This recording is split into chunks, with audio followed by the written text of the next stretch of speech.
اہم خبر دیں گے آپ کو صحافی ارشد شریف کے قتل کی تحقیقات، پاکستانی تحقیقاتی افسران کی کینیا میں وقار احمد، خرم احمد سے ملاقات۔ ٹیم نے دونوں بھائیوں سے ارشد شریف واقعے سے متعلق سوالات کیے۔ ذرائع کے مطابق ارشد شریف میرے گیسٹ ہاؤس پر 2 ماہ سے قیام پذیر تھا۔ وقار احمد نے کہا کہ کسی دوست نے ارشد شریف کی میز تھا۔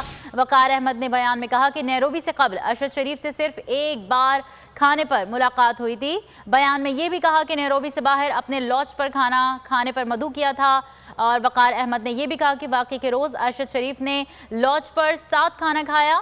کھانے کے بعد ارشد شریف میرے بھائی خرم کے ساتھ گاڑی میں نکلے۔ آدھے گھنٹے بعد گاڑی پر فائرنگ کی اطلاع آئی۔ لاج سے نکلنے کے بعد 18 کلومیٹر کا کچا راستہ ہے، پھر سڑک آتی ہے۔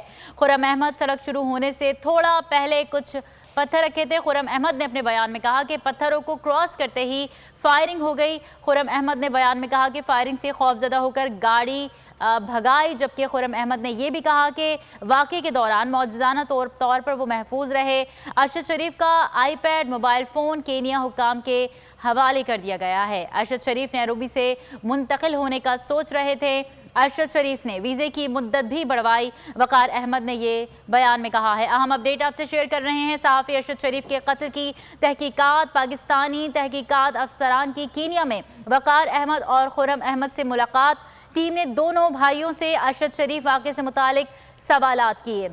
ارشد شریف میرے گیسٹ ہاؤس پر 2 ماہ سے قیام پذیر تھا۔ وقار احمد نے یہ بیان میں کہا کہ کسی دوست نے ارشد شریف کی میزبانی کا کہا تھا۔ انہوں نے یہ بھی بیان میں کہا کہ نیروبی سے قبل ارشد شریف سے صرف ایک بار کھانے پر ملاقات ہوئی تھی۔ نیروبی سے باہر اپنے لاج پر کھانے پر مدعو کیا تھا، جبکہ انہوں نے یہ بھی کہا کہ واقعے کے روز ارشد شریف نے لاج پر ساتھ کھانا کھایا تھا۔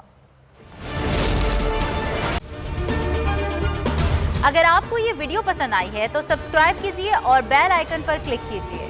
پی آئی کا حقیقی آزادی مارچ صرف بول دکھا رہا ہے۔ 24 گھنٹے حقیقی آزادی مارچ، سب سے زیادہ ریلز اور سب سے زیادہ ریٹنگز کے ساتھ بول رہا نمبر 1۔